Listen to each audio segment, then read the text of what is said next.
welcome to Commander Central episode 11. Today we're going to go over some listener feedback, talk about games we played, maybe something we learned, and then we're going to continue our WUBRG series. We already covered a white, so this time we're going to focus on the portion of WUBRG. I was touching my nipple when I said that, if anyone was wondering. I noticed. I'm Dana. I'm Max. And I'm Chris. And this is Commander Central.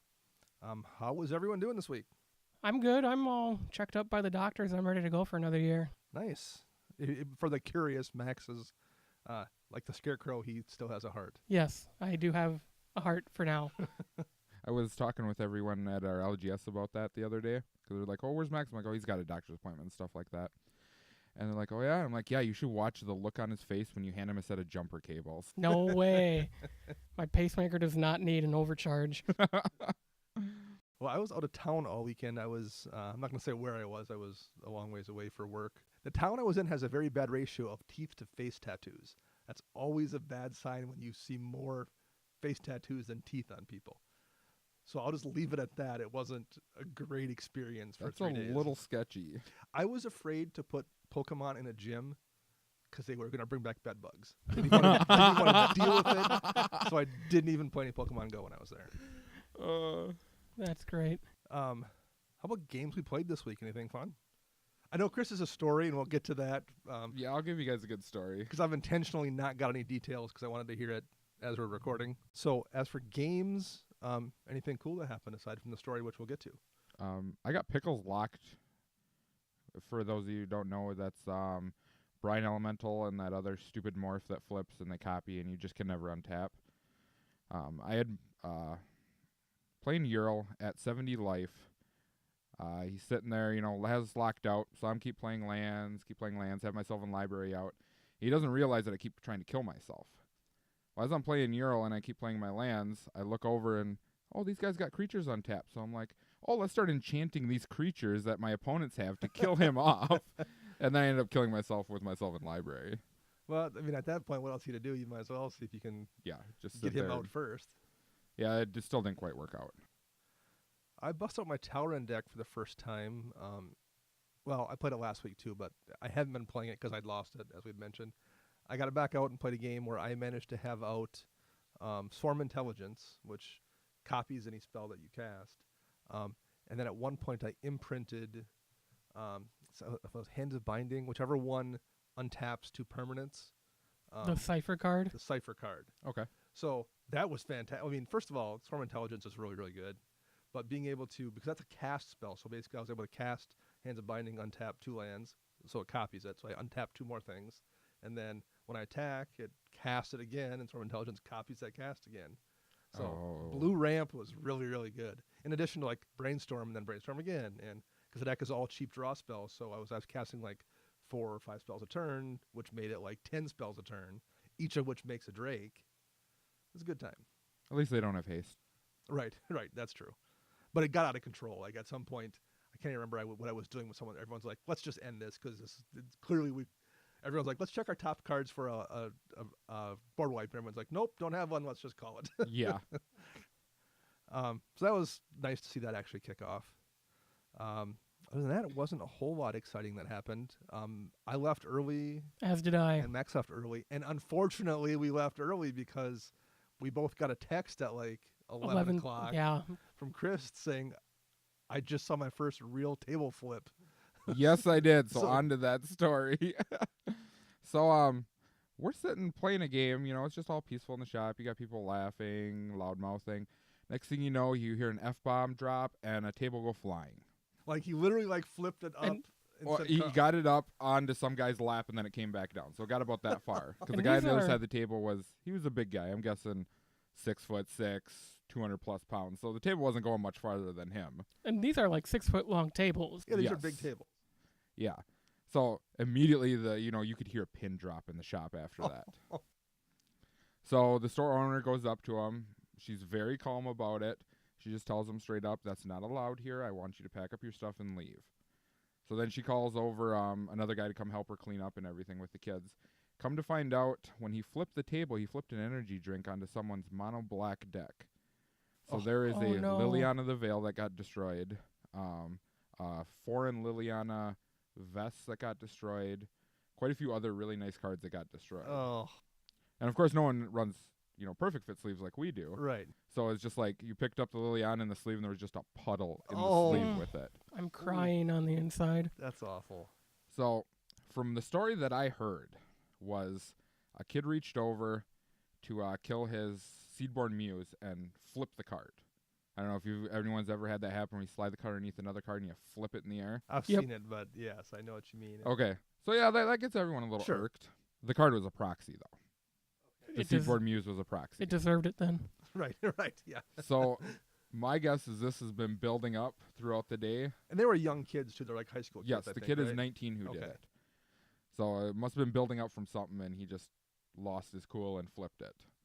And all I got to say is if that would have been me on the other side of the table, I probably would have been the one getting kicked out of the shop instead. You would have thrown a punch. Oh, yeah, it would have been – it was bad because, like, we all stopped, looked over there, and we're just like, okay, anything happens, someone's going to run over there and stop this right now.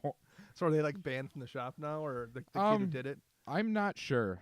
He was told to leave, and from my understanding, he has already been warned before for play etiquette. Okay. So we'll see if he shows up again. Wow. All right. And we missed it. Yikes. Well, anyone learned in a game this week? Anything educational that happened? I learned when you slow play a Mardu deck, you actually end up almost winning. Yeah, you did win that game. I did, actually, yeah. With Lycia, I bluffed you, first of all. I bought myself a little bit of time. Max had Lycia with a few counters, and I had no defense. And you had Key to the City out to make her unblockable as Yep. well. I'm like, I had this conversation in my head. I'm like, okay, I got to play it real casual. I'm like, so I said, hey, Max, Lycia doesn't have hexproof, right? And he's Nope. like, no. I'm like, all right, I was just wondering. And I kept a land in my hand. I had like one land. I had one card. And I just kept it. And I kept mana free. And like 30 seconds later, Max was like, "You've got a Beast Within in your hand, don't you?" I didn't. I was like, "No, man, I had nothing." I don't know what you're talking about. And I did. I did have nothing. But eventually, it got to the point where he was swinging at me with something else that I couldn't deal with. I hit you with a token. The Yep. beast token that you... No, I had somebody a- else gave you a token from something. I can't remember what it was. But you had another token that you I kept did. coming at me with. Yep. And I kept acting like, I'll take it. I'll wait, another turn or so. But eventually, I got to the point where I had to show that I had nothing. Yeah. and that turn, I top decked a Boros Charm. So I'm like, okay, I'm prepared. And I was low enough where even if I would have, you could have come in with a Boros Charm regardless. But Yeah. I didn't have it in hand. So you can buy yourself a few turns if you bluff carefully. I try. My bluffs are always with proper backing, though. When I say I have one mana open, I usually do have a Path to Exile or Swords to Plowshares in my hand. Well, that time I didn't, but now you never know. You'll always be wondering. Yeah. So, Chris, anything on Twitter this week worth going into? Oh, yeah. So that whole Twitter bird thingy, you guys are blowing that up nonstop. And we love it. Yeah, I actually had to turn my notifications off for a while when I was in the shop because it just kept going off, and I'd look over at my phone in the middle of the game and get distracted. So, It's nice because your notifications make a noise and I don't have mine on. So when we're at the shop together, I'm like, oh, Twitter. yeah, I loved hearing about everyone's pet cards. There was some cool ones that came up from people. So we'll talk about a couple of them, like Death Render. You guys know what that is? Sword. Sword, I don't remember off the top of my head what it does. I do believe Death Render is the one that you reveal cards from the top of your library until you hit something or another and it deals extra damage equal to the CMC of each card or something. Equipped creature gets +2/+2, and when the creature dies, you may put a creature card from your hand onto the battlefield, attach Death Render to it. My bad. I was thinking of Trepidation Blade. Yep. So a lot of times you'd use Death Render to cheat something big into play if you're playing like a token deck or something small.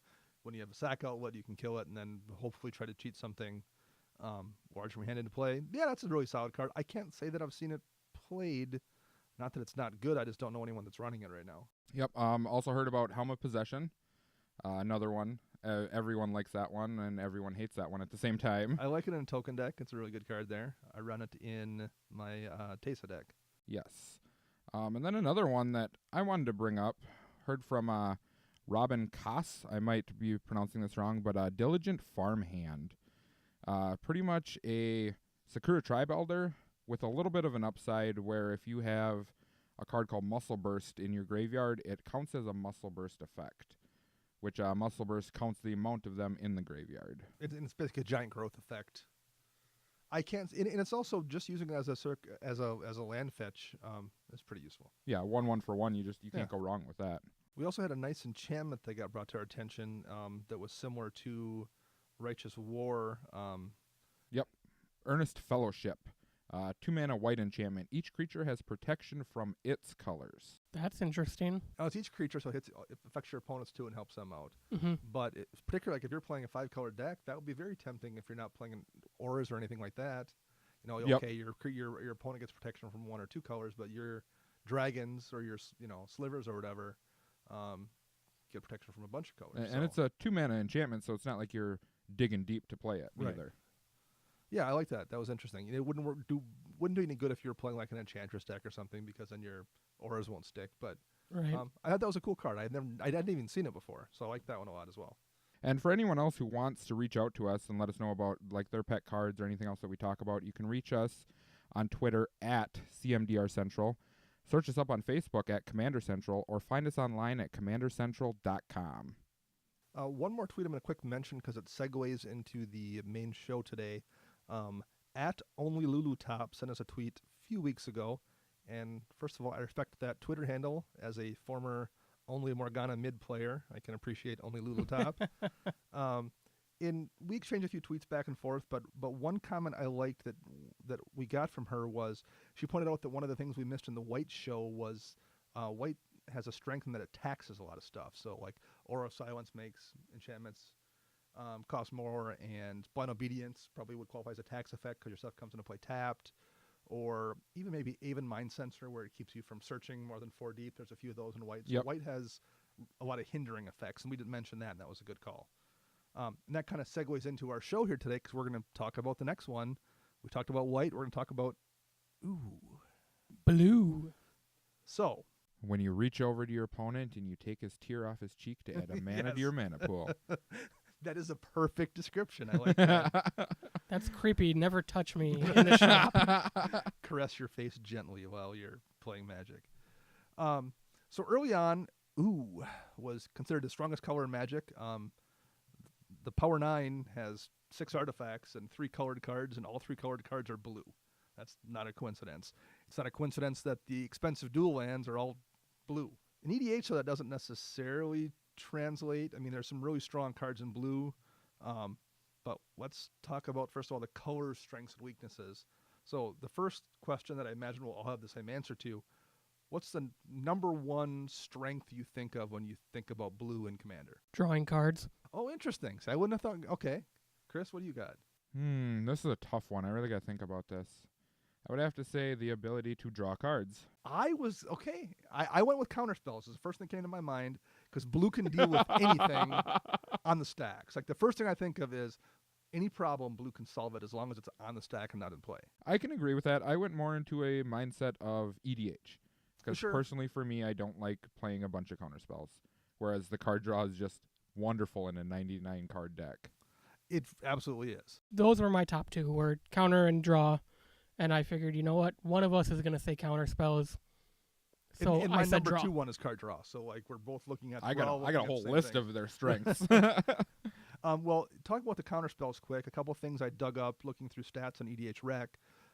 6 of the top 20 blue spells are counter spells. And I would say Mana Drain and Force of Will probably would be in the top 22, but they're ridiculously expensive. There's downsides running a lot of counter Magic. It annoys people, and if you run too many, you're not going to get anything done because you're just countering spells. But that's definitely a strength blue brings out. But you said you don't like running counter spells. Why don't you like running them specifically? I think it's just a waste of a card in my slot when I could be doing something different. Because usually counterspell, all it is, I guess you could say like a piece of removal, but you stop something from even entering play, and you don't get no upside to it.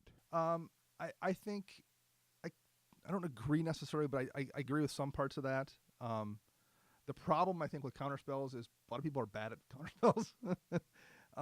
I would agree with that. Yep. Because they try to play like in 1v1, you can just counter everything. Yep. Or at least anything that's remotely annoying to you. In 1v1, you can counter it, particularly if you're playing Brawl or something. In Commander, you can't just say no. Like, you have to let some things go through.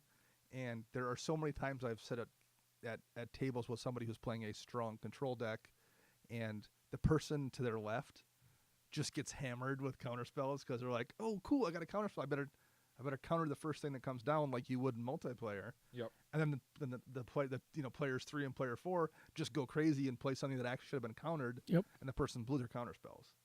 So I do think I agree with you that counter spells get played poorly an awful lot in Commander. I do think they have a role though too. Like there's enough situations where like I look at Max's Brago deck. How many counter spells do you run in that deck?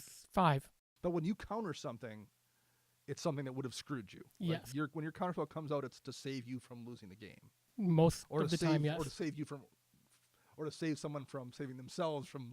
Yes. But most, like for your Brago deck, most of your counter spells have an upside to them. Either they're extremely, mana cheap, or they do something else for you, such as Mystic Confluence, which gives you card draw plus a counter Yep. or Or whatever else. bounce, yep. Or render silent that kills their turn. Yep. So Yep. Which I see a lot of other people playing cancel and other stuff like that. That really is. It's like, why are you playing that when you could be playing a card draw spell or something better? Yep. right, and a lot of times the downside of that too is if you're playing a cancel, when you're leaving 3 mana open, then it also puts pressure on you to want to counter a spell. I've wasted 3 mana leaving it open to counter something. If I don't burn it on something, I will have wasted that mana. Whereas if you're running a Swan Song or something like that, it's much easier to be like, it's just 1 blue mana. Yes. It doesn't hurt your turn nearly as much leaving it open. Additionally, you don't feel that pressure to actually counter something. You can save it for something that's really devastating. So card draw, you guys both mentioned that, and that was my number 2. I don't think blue's the best color at card draw, though. I think black is better. Really? And here's my logic behind that. I think in Okay. Standard, blue's better at card draw Okay. because the penalty for losing 2 life or whatever in black in a 20-card game is much scarier than a 20 life game. But in a 40 life format, losing that 2 life is way less impactful. So being able to draw cheaply is more useful in black than it is than blue's slightly more expensive draw spells. I see where you're coming from. I think the fact that blue overall has card draw at every point in the game is kind of what makes it better than black. I mean, you can turn 1 brainstorm. You can Very true. turn 3 Rhystic Study. You can turn 4 Cryptic Command. You have planeswalkers that have draw built into them, like Jason Reveler Secrets with the scry and draw, where black doesn't have that without the effect of losing life. Life is always tied to it in Yeah. black for sure. Where in blue, it's mostly like, okay, put some stuff back. So Right. set up your next couple turns. If you don't need that 3-drop right now, put it in 2 down. Where black is, I'll lose 2 life and maybe have to discard. Yeah, I think blue's card spell, like their drawing for spells, it escalates the more mana that you pay into it. Like your concentrate gets you 3, your opportunity gets you 4, that kind of Right. stuff and through. Whereas black doesn't have that. As you start getting higher into the chain, they don't have the better card draw spells. Yeah, you're limited to like Damnable Pact or Necropotence. or Greed you can pump a lot of mana into, but there's a few of those kind of effects we can pump mana into. But again, the bigger it gets, the more life you lose. Yes. I also think when you look at blue paired with other colors, you don't get a good blue-black draw spell, where Sphinx's Revelation is just probably the best multicolored draw spell. I'm really surprised there's never been a blue-black like Sphinx's Rev kind of card, because since both the colors Draw. I'm really surprised there isn't a hybrid blue-black draw spell. I think the closest thing you're gonna get to hybrid and blue-black is Mind Swipe, Mind Grind, whatever that X one is that mills till you hit X amount of lands. Yep. I think it's the same exact mana cost as Sphinx's Rev. It doesn't draw you cards, though, does it? No, it doesn't draw, but I'm just in the general basic of what Sphinx's Rev is. I do believe it's the same exact mana cost, but it's a flip as you're playing more of the black portion of it. The only one that comes to mind right away is Notion Thief. Yeah. You're Yep. screwing someone else's Sphinx's Rev, and you're drawing the cards. Oh, I love Notion Thief. There's also an enchantment out of Lorwyn that's hybrid blue-black that I think whenever you play a blue creature spell, you draw a card. Whenever you play a black creature spell, your opponent discards a card. Is it one of the lieges? No, it's actually it's an enchantment. I can't remember what it's called. I will do some We digging. will look that up. If we can't find it for the show, we'll put it in the show notes. So okay, I think those are fair points about blues draw. One thing I do think, I really like Night's Whisper and Read the Bones and I Sign do. in Blood, and to draw 2 cards in blue tends to cost you 3, usually 3 mana, if not 4. Sometimes it's a little trickier to get to 2. But you're right, Brainstorm's a big deal, and all the cantrips in blue are really nice too. Like, Yes. and I think they're kind of underappreciated. I think people don't run enough cantrips outside of 1v1. I mean, you don't want to have too many of them because that's clogs up your deck. But being able to dig down 3 to find something is a pretty useful fact. I would agree with that 100%. And the one thing about 1v1 now is that a lot of those are all banned. So you should play them in your regular commander deck because you can't play them in 1v1 anymore anyways. So what else? What other positives are there for blue?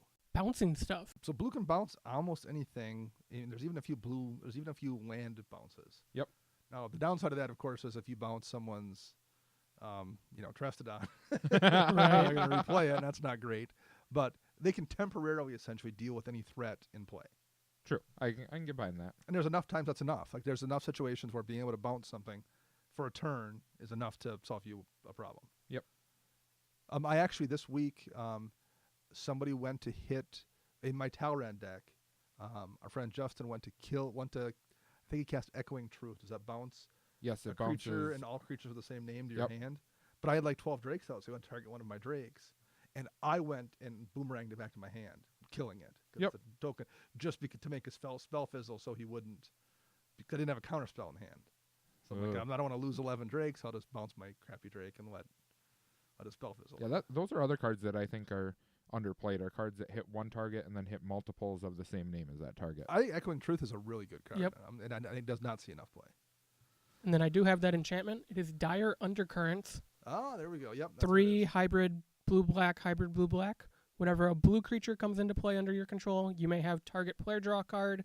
Whenever a black creature comes into play under your control, you may have target player discard a card. See, I've looked at it a bunch of times for decks, but I think you, like in a blue-black fairy deck where you're making a lot of fairies, you work it or something like that. But I think it's a solid card, but 5 mana is a lot. Yep. And It the is. discard in multiplayer is just really hard to do because who do you spread it out evenly? Do you focus on It's also one good, player? It's also a good way to put a giant bullseye in yourself too. Right. Yep, I have tried building Nath of the Guilt Leaf before, and yeah, it works wonderful for like the first 2 turns. You get the discard off, and then everyone's like, no more of this.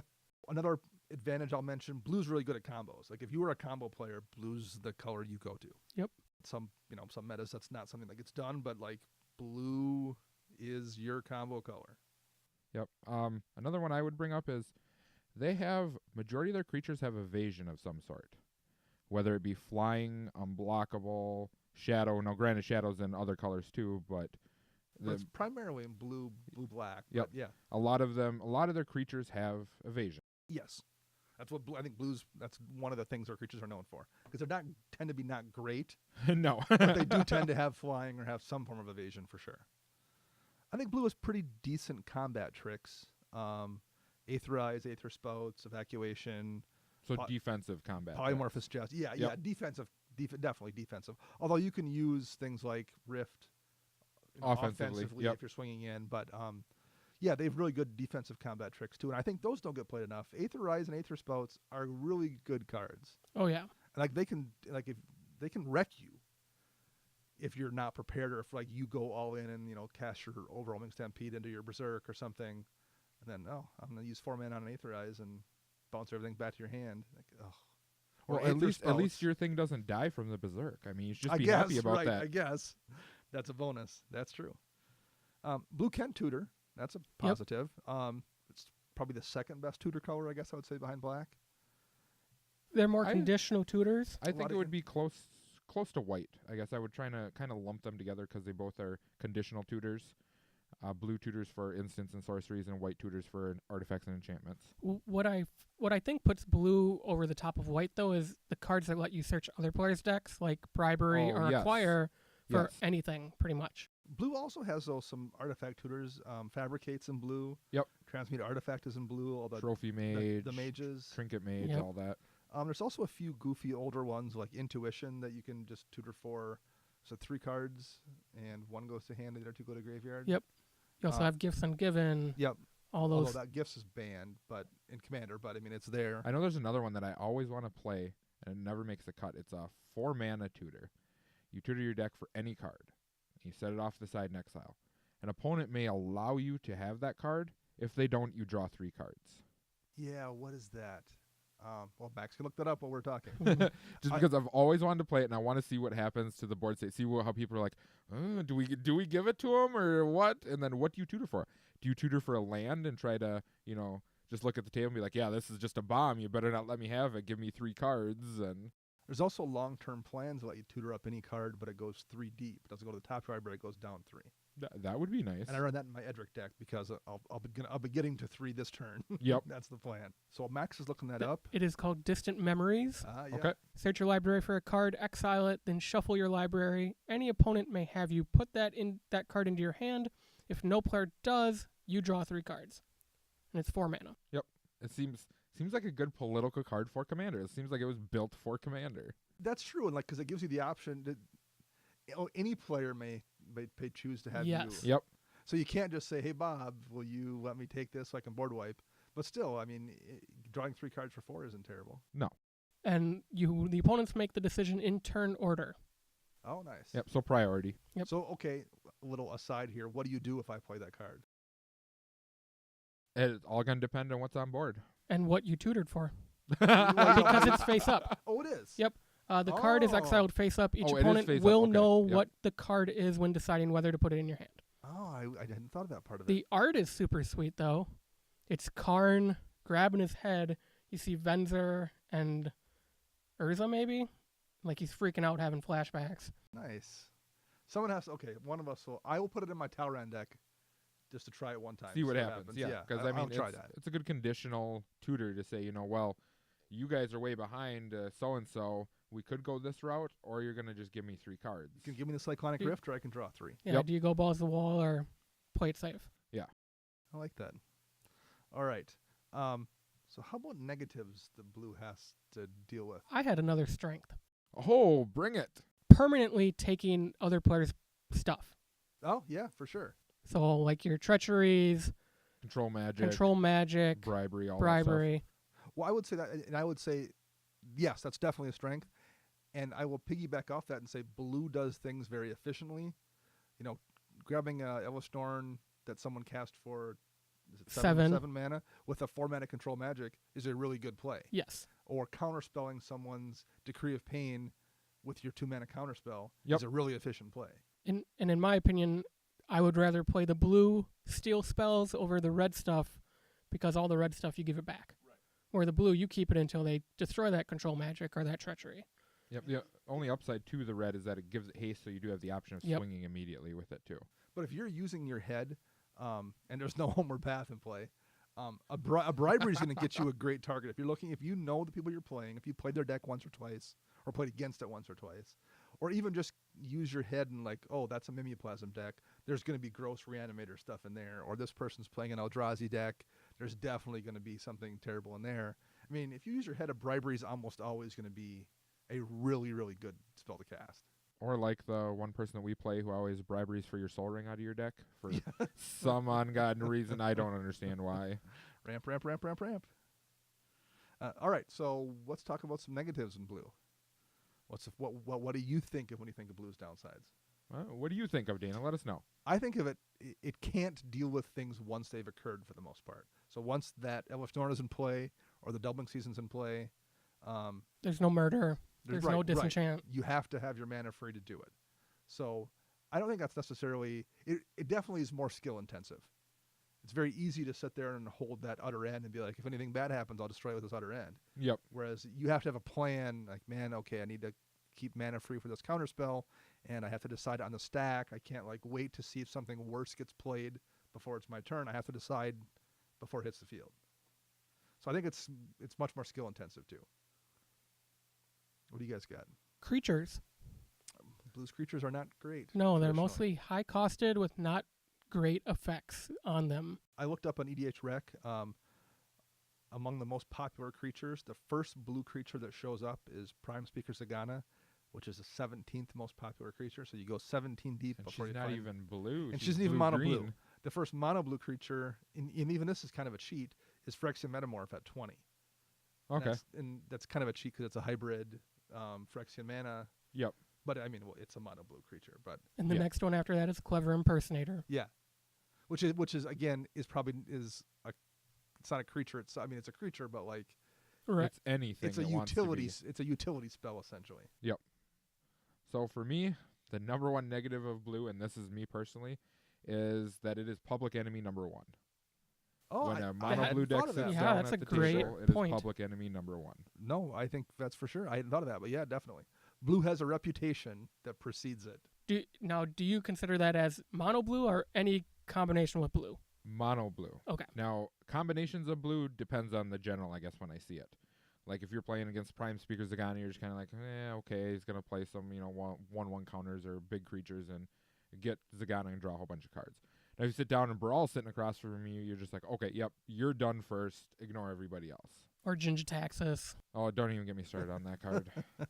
No, I hadn't thought of that. That's a good point. You paint a bullseye on yourself, particularly mono blue for sure. Oh, yes. yeah. But even then, even if you're not playing mono blue, even if, like I said, playing Prime Speaker, when I see you playing that, I definitely assume the blue player is someone that you want to consider focusing because of, number one, Rift. Like, yes. Rift alone puts a bullseye on yourself if you're playing blue. I'm always counting the mana of a blue player when they Yeah, pass for sure. with open mana. I just, 7 Why- mana? Okay, we got to play this slow and safe. Why are you looking at me? Blue has weak tribes. I think that's relevant right now, particularly talking about Ixalan. For Commander, I can get For behind Commander. that. Yes, for Yes. Commander.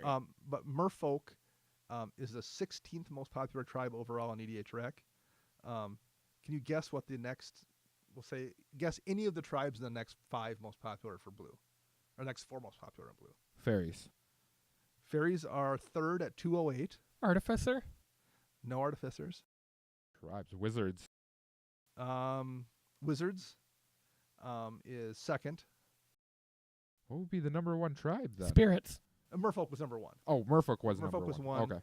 Okay. Wizards, fairies, shapeshifters Oh, is 4, that doesn't count. Yeah, because they're anything. That doesn't count. and sphinxes is 5. Oh, so yeah. Oh, my nemesis. 6 is illusions. That does at that 23 counts. decks. Illusions, but don't all illusions have the clause whenever they get targeted, they just die?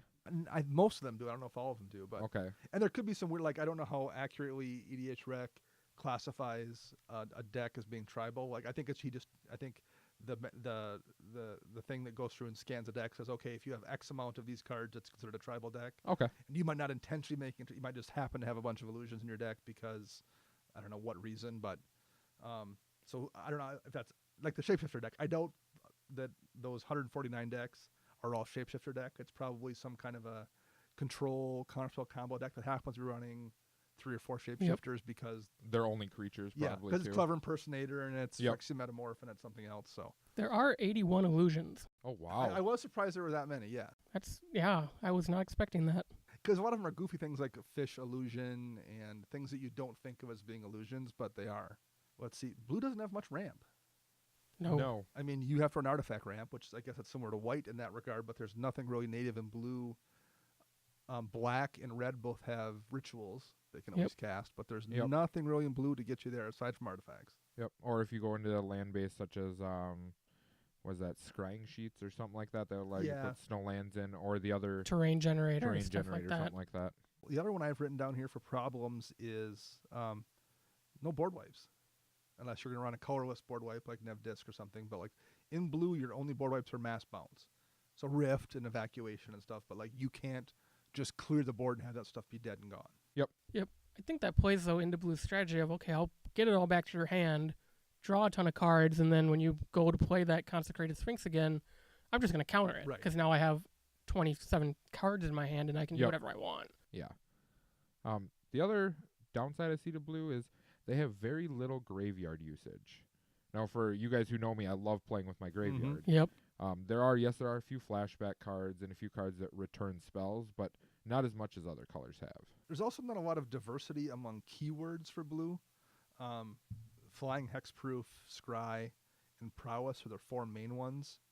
And Flying is really good, and Scry, everyone Is- likes Scry, but like those aren't like impactful game changing abilities like like double strike can be, or No. like trample can be, or something. And I'm not a huge fan of prowess on top of that, and that's like one of their 4 primary abilities. And I think prowess is probably the weakest of the main keyword abilities, of the evergreen keyword abilities. Most definitely, especially in EDH when you can only have 1 copy of those instants and sorceries in your Right. hand. I mean, there are some decks probably that are built around like a variant on like a Talran deck where you're running a ton of cantrips. Maybe you can abuse that. Or a Mizzix deck. What was the Khan's Tarkir? Is it Shu Yun? Oh, the Shun Yun. Jeskai colored one? Yep. Yeah, and doesn't he essentially have prowess? Whenever you cast an instant or sorcery, you can pay hybrid red, white, and you Give- gain double strike. Creature double strike. You gain give a creature double strike. Yep. Yep. Very good build for like a Voltron-ish commander or something. Yep. I know I once built the deck playing it around the rebound spells. So you could rebound things and get a second cast for free and then activate his ability. And Shun Yun does have He prowess does have himself. prowess, okay. Yeah, and he's great for like just one. You can one-shot people. But then you're gonna get targeted and Yep, you get bit one of a guy Rafik out. effect there. It with turns him. into my Bruna deck all over again for those of you who listen to that one. You one shot and then you just get hit out. What about Flash? How many Flash creatures are in blue? I mean, I know you got Snapcaster. There's quite a few. I think Snapcaster, it's a primary. I Venser. think it's would be considered a primary ability too. I didn't write it down. I like Flash a lot actually. And if it's blue, it plays in with the rest of Blue's abilities where I'm going to leave mana free for a counterspell, and if I don't use it, I will flash in something. Well, then you got Leyline of Anticipation, and I think it's Vidalcan Orrery Yep. that does the same thing. It gives your stuff flash, so you can go that route. So considering all those weaknesses, so what are the workarounds for those weaknesses that you guys can think of or that you use in your own blue decks? And the first one I'll mention, and I think these are probably cards that are underplayed a little bit. Blue, we said blue can't really deal with stuff that's in play, but it can a little bit. Reality Shift is an exile effect for 2 mana that hits any creature. I know when I first started playing that, a lot of people, I would do it, and they're like, what card is that? And you'd show them, and they're like, really? And it's like, yeah, It's blue only a couple years removal. old too. Yeah. And Pongify and Rapid Hybridization are both really good 1 mana removal spells. I mean, they're not Swords of Plowshares, but they're still pretty good. Yeah, they're pretty much Beast Within for 1 mana, but only hits creatures. Imprison the Moon is a really solid removal spell. I mean, it's sorcery speed because it's an enchantment, but and if they don't have a sack outlet in play, their Done. creature's just sitting there doing nothing. Or their Planeswalker hits Planeswalkers too. Or Yep. tapping for mana. There's your ramp in blue. There you go. Right. Yeah, I guess, right. And you mentioned this before as a strength, but like theft effects are removal. You can't destroy Doubling Season, but Steal Enchantment costs 2 mana. Yep. So like if you were playing in an environment where you're seeing a lot of enchantment decks, I would absolutely run Steal Enchantment. Oh, most definitely. Someone plays a Doubling Season, it's going to cost you 2 mana to naturalize it, or you can just take it for 2 mana. I've been waiting for the day when I'm playing Ural and someone steals my Ancestral Mask off of Ural, and I go, oh no! And that kind of stuff, unless you have the removal spell to hit Steal Enchantment, is tough to get back. Homeward Yep. Path doesn't affect enchantments; it only hits creatures. So yeah, I mean those are workarounds. You said it before. I used Control Magic on Elvish Norn, but that's a great way to deal with Elvish Norn. I would rather steal your Elvish Norn than remove it. Yep. I mean that's a great thing to have for 4 mana. Oof. Anything else you guys think of that you use for workarounds? I think it's going to branch into our white episode of bringing in the artifacts. Yeah. That's where your workaround comes in, is that you bring in artifacts. And I think that was amazing how Wizards, when they created this game, they must have thought of something like that. The artifacts can be colorless, so it can go into any color, which can try to buff the weaknesses of that color. But they were also careful to not let it totally cover for the weaknesses. Yes. Like, Unstable Obelisk, I always think of 7 mana to destroy a permanent. But you can run it. Like, if you absolutely need that Scour from Existence, can go in any deck. For 7 mana, you can exile something Yep. at instant speed. Yep. I wouldn't run a lot of those effects. Plus, it's a but mana rock at the same time, so you still... yeah, for Obelisk, yeah. Yep. So it has a use as well. I just don't play mono blue. That's how I get around it. I always pair it with another color. All right, so what colors do you guys think pair best with blue? Or do you like to pair best with blue, even if I wouldn't say they're the best? Which ones do you like to pair with blue and why? Well, I've done blue white and blue red. I honestly have all 5 of them written down, or 4 of them written down as to how they pair together and what's good for them. Well, there you go. Take it away, Chris.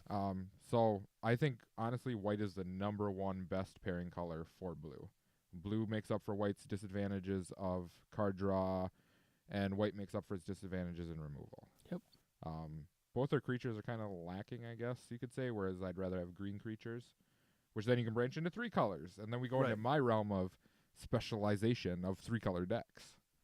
I guess black for me, it brings in the same amount, but I think white is better for the removal package than black is. Red provides a few options too, but it becomes more of a spell-based strategy. Yep. And then green for me, it brings in your creatures. So it's really however you want to build. Yes. Well, my comment, I don't have a particular pair I like that work best, but I like the fact that I think anything you pair blue with gives that color pair a very distinct feeling. Like if you pair black with any color, black red, black green, black blue, black white, it doesn't really change anything. It's still like black. You're still killing stuff. Yep. And drawing cards with black, and I can still doing the same thing. Whatever color you pair blue with has a really distinct flavor. Blue-white is a very cold, calculating, control kind of build. When you go blue-red, it's a very spell-slingery build.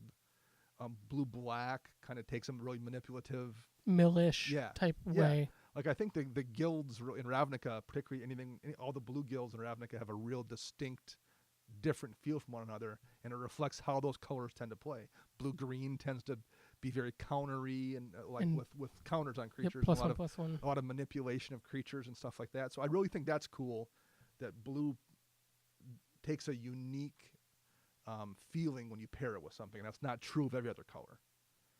So I did think that was really cool. Yep. How about you, Max? Anything particular? Because you like Azorius. I do. Is that I your am favorite pair? Yes. And why is that? It just, like Chris said, each color makes up for the other's weakness. You get the full removal package in blue-white. You can deal with artifacts, enchantments, creatures. You can bounce stuff. So you're set for the stuff that actually hits the board that you don't get to counter. And some of my favorite counter spells are in blue-white. I mean, Render Silent shuts the player down for the turn. Yeah, they can still attack and stuff, but they can't cast that, the combat tricks, or even that second main phase, dropping something that's going to set them up for their next turn. Render Silent has screwed me over so many times when it's been cast against me. Yep. When I've had a plan, and I've been, or particularly when I've been like, oh, I'm going to cast this spell first because I think if he has a counter spell, I'll bait the counter spell out and then do the thing I want to do, and then I just can't do it because I've just been screwed by that Render Silent. And there's times it's saved me as well. I've cast that for my counter spell, and like just blindly, I remember doing it on one person during they went to cast some instant during their upkeep, just to do something, and I'm like, I'm gonna Render Silent that because I know there's nothing else they're gonna do now, and I shut this whole turn down. I have become vindictive when Render Silent gets targeted to me. I'll immediately turn it to you and just be like, okay, combat, here I come. It's on. Nice. So is there anything you'd like to see Wizards do or do more of to maybe change how blue gets played in Commander? So, for example, red has been getting that impulsive draw a lot lately to kind of, spackle over the problems red has with withdrawing spells. And it's a very red effect. Like, you have to determine if you're going to cast it this turn. It just feels like the color. So is there anything you'd like to see them do a little bit more in blue to maybe help it, whether it's mono blue or do you think it's fine as it is? I think it needs more efficient creatures. Like I said earlier, all the creatures are pretty heavily costed.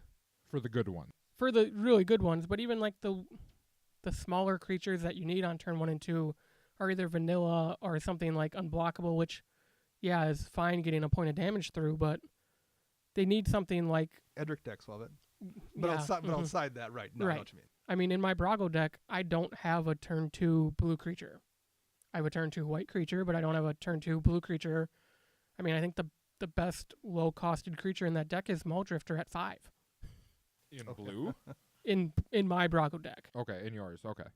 Now there you specifically want creatures at ETB and do a thing. Right. Yeah. I think my answer for this would be I mentioned not liking prowess, and I think that's also part of it. Like prowess was their answer to give blue combat tricks, or to give blue more combat damage to make it more relevant in combat. And I guess it makes sense on paper. Blue's a spell-based color. You're casting spells, instant sorceries, what have you. So why not let that buff your creatures when you do it? Yep. But the reality is that it just isn't that impactful, I don't think. No, not in blue. You don't have your big combat tricks with that. Like, you don't have your giant growth or anything like that. And in Commander particularly, like, okay, so you cast a Brainstorm and you cast a Ponder, and you gave your creature +2/+2 to the end of this turn, that's not nearly as relevant as A berserk. right, or throwing a trample on something that didn't have trample, otherwise some gross giant green creature, or putting menace on like menace has screwed me a lot of times in games too, where I've thought I had blockers and then the something comes down that gives your creatures menace. I'm like, oh, I can't deal with this now. Yeah. I think a big thing I would like to see, probably see it come back, because I don't think I've seen it in a while, but buyback effects. So Yeah. you cast Yeah. a spell, be able to bring it back, because blue really doesn't have the recursion, and their spells aren't necessarily extremely powerful compared to other ones. Allow you to buy it back so you can use it again. I think buyback runs a risk of being too powerful. Like, capsize can just get broken, and forbid is so easy to kind of lock the table too if you have card advantage. Yep. But I kind of agree with the sentiment. I would say actually more than that is I wouldn't mind seeing them make flashback Yes. an evergreen keyword. Yeah. Because having that ability in the graveyard is really nice, and it's one of the things blue uses a lot too. And then you can play Catalyst Stone. Does that reduce the cost of flashback? Flashback costs you pay costs 2 less. Flashback your opponent's costs 2 more.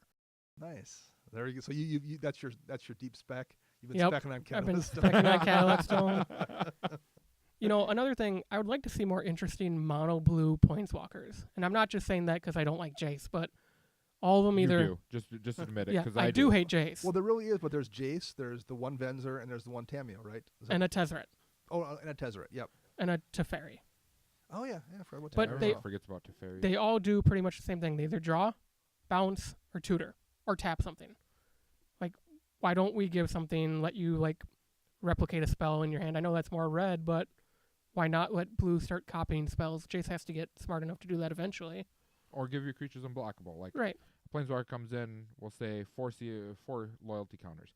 -3, give one of your creatures unblockable. So then you just have one loyalty planeswalker sitting there that could die on the crackback, so you really got to think about how to play it. Right. The first Tameo is a really cool card. Yes. But again, that could be you could erase Tameo's picture and put Jace in the artwork, and it would be a Jace. Like you wouldn't be like, that's not a Jace card. He doesn't do that kind of stuff. It's a Jace card. You Yeah. could put Venzer on that card, and you'd be like, oh, that makes sense. You could put Teferi on that card, and it makes sense. Like you can swap any of those planeswalkers around essentially, and all those cards make sense. Yep. Whereas Ajani isn't gonna the Ajani card is not a Gideon card, is not a Elspeth card. Yeah, to bring that back to what Max was saying about them all playing the same, now that I think about what they do, you think about just the Chandras in general. Each of her, she does something different. Hmm. Yeah. Like she either blows up a creature with her new one, or she makes tokens with a different one, or she pings somebody with a different one. So, I mean, she has a whole bunch of different effects, whereas all the blue planeswalkers are basically the same planeswalker. Yeah. Like, let's look at Jace, Architect of Thought. His +1 is until your next turn, whenever a creature an opponent controls attacks, it gets -1/0. And that's What- very useful. It's useful in Standard. In standard, yeah. In True. EDH, that's not useful. Like, Yeah, that Terrastodon at 9/9, Right. it's gonna be 8 damage. 8/9, woo. That Or, green player ain't gonna care. or your 1,000 tokens that are +4/+4 or whatever. Okay, I'm still have 1,000 3/4s coming my way. That's not going to do anything. No, that's very true. And I don't know how because they are designed for standard, Yep. but maybe one way to get around that is to start putting more planeswalker cards in EDH decks. Like I would love to see that come back with them like they did in the Commander 15, I do believe that was, where they 14. were allowed to be as a general. Was it 14? 14. or not even. I mean, I'd be cool with that too. But even just like because you get 55 new cards every year. Every in year. Commander decks. Yep. You could very easily put a new Tameo in one of the decks and That plays more EDH it friendly. plays more EDH friendly, right? Because I noticed that the ones that were in those Commander decks, they seemed like they were more EDH cards. Yeah. Oh, for Yep. sure. Yeah. Yep. So yeah, that would be cool to see them do that. Well, even back in one of the original ones, they put a Garruk in there. Did they really? Yeah, Yeah, Garruk, it wasn't Wild a new, It Speaker, wasn't a new one. It was a reprint of. Oh, I think the Warland Wild- one. Wild Speaker, Yeah. yeah. But still, you got one, and that's probably the most EDH friendly one. It untaps the lands, Yeah. and so why not do stuff like that? All right. Well, I think we've gone over blue here pretty detailed. I'm sure we've missed a couple things, whether it's strengths or weaknesses, but we'll take any suggestions you guys have for what you think we missed for strong points about blue or weak points about blue, or things you'd like to see done in blue to make it better in Commander, or maybe you want to see it worse. I don't know. That could be too. I'm curious to see who jumps on me about saying blue is #1 target when they hit the table. I mean, I think it is. Generally is, and I would say generally speaking, blue's probably the most hated color in Magic in terms of like. Yeah, it's either hated. It's annoying to me. Yeah, it's either hated or it's loved. There's like a no in Yes. between. No. Usually. So for our sign out question here, and it's kind of related. So what do you guys think is? Just give me an example of an underrated or underplayed card in blue that you think probably should be in more decks. I'll go with mine, Max, if you don't mind. Yeah, go right ahead. Okay. I picked the card called Mana Maze. It is a 1 colorless, 1 blue enchantment from Invasion. It says, players can't play spells that share a color with the spell last played this turn. And I EDH wrecked this, and it was in 360 decks. I've never seen it played. Period. I think I actually opened up my binder to look because there's a couple of cards I thought about playing that I've never seen people play before, and this was one of them. So I looked it up, and I'm like, it really doesn't get played. I think it would just be a cool, especially playing mono blue. You just kind of like stop the other decks a little bit. They slow them down enough so you can pick up the pace and keep up with them. It also stops you though. It does, but So- you're playing if you're playing Unless blue. You're building a Veil of the Nightclad Morphs deck, since Morphs are colorless when you play them. Oh no! In which case, that'd be great. Okay, secret tech for Vela. So let's just forget everything we just said, Dana. You don't need to remember that card. It's not in your mind anymore. But also, like, there's a lot of Sidri decks that are very artifact heavy, or other artifact, either Shroom decks that are very Yep. artifact heavy. So in your Shroom deck, if you're running almost exclusively artifacts for your stuff, this is going to hurt you a lot less. It's going to hurt somebody else. Yes. So I like that. That's a cool card. Max, what's yours? Mine is a little more recent than Invasion. Mine comes from the second conspiracy set. Keeper of Keys. It's a creature for 3 and 2 blue. When it enters the battlefield, you become the monarch. And at the beginning of your upkeep, if you are the monarch, creatures you control are unblockable. And he's a 4/4. So he has a good body on him. Yep. And I guess the way I'm looking at this, I don't see a whole lot of Monarch played around us. Right? It's very rare that it ever comes out. And this is in 513 decks on EDH Rec. Nice. I like Monarch as a mechanic. I remember us talking about it when it first came out. We thought it was going to be this huge sub-game. Yeah, people trying to okay, I want to take the Monarch, but what wound up happening, at least when we played it, it just didn't. Right. Like, if you had the Monarch, people would take it if it was easy to take, but people didn't go out of their way to hit you. No, which I guess it would relate back to us not wanting to give advantage. We probably should turn on them and take it away from them. But the problem, I remember the first time I played it, though, that happened. Somebody hit me, because I was playing something in my Glissa deck. You have the Death There's Touch a Death one. Touch guy that has Monarch. It's not on the deck anymore, but I had it for a while. And I got the Monarch, and then the next person swung at me and took it. But then they got hit by something. So everyone quickly realized, if I do that, if I make the move to take the Monarch, then I'm probably opening myself up for a crack from somebody else who wants to take it. Okay. And so it turned into this circle where people pretty quickly realized if you go all in to get the Monarch, you're just setting yourself up to have the same thing happen to you. Well, my blue card is Mitotic Manipulation. It is a 3-mana sorcery out of Mirrodin Besieged, 2 blue and colorless. And it says, look at the top 7 cards of your library. You may put one of those cards onto the battlefield if it has the same name as a permanent.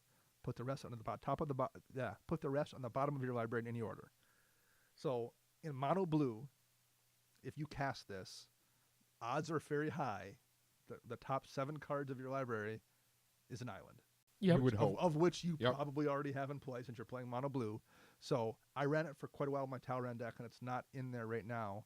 But in that deck, number 1, it makes a Drake when I cast it, and number 2, it essentially ramps me a land. So it's a bad Nature's Lore. Not even bad, really. Bad rampant growth. But the land doesn't come into play tapped, it just comes into play. Yep. So you spend 3 mana, and Now what happens to the rest of the cards again? they go in the bottom of your library in any order. So you don't lose them. No. You don't lose them either. So it's pretty much just a filter through your deck as well. Right. Yeah. And, 3 mana to ramp a land in blue, that's not bad. No. Now, I wouldn't run it in a 2-color deck probably because the odds of hitting a basic land. But if you're running, 25 islands in a mono blue deck, and you're going 7 deep, unless you have terrible luck, you're going to hit an island. And that's without even doing brainstorm first, where you're stacking one or whatever. So I like that card. It's only in, I looked it up on EDH Rec. It's only in 49 decks.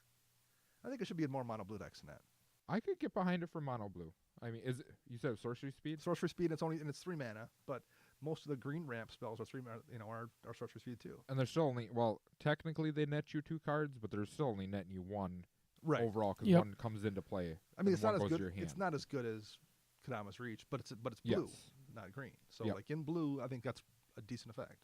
So before we sign off, I want to give a shout out to our very first Patreon, Hey. Octavio Kenez. I really apologize if I slaughtered your last name. I'm so glad it's you this time and not me. Again, we are on Patreon. Just search us up at CMDR Central. And if you want to support the show, we greatly appreciate it. And you can see all of our rewards out there. And we will also mangle your name on air. Yes. If you support us. If you message us, you can decide who gets to mangle your name. Oh yeah, It's that'd be Dana's great. turn this time. All right, then I will wreck the next one. All right, thanks a lot. That is the end of the portion of the WUBRG show. We'll be back to do black at some point here in a few weeks because there's a lot of weeks between now and the next time cards come out. Yeah. So we'll Unless do something. we want to talk about something random. We'll talk about something random for sure. We Next always week. talk In about our something dungeon- random. Something In our random. Dungeon of Doom. Yes. Oh yeah, new studio this week. We didn't mention that, but we're Yeah. recording in a new location. So hopefully it sounds good. All right, thanks a lot. I'm Dana. I'm Max. And I'm Chris.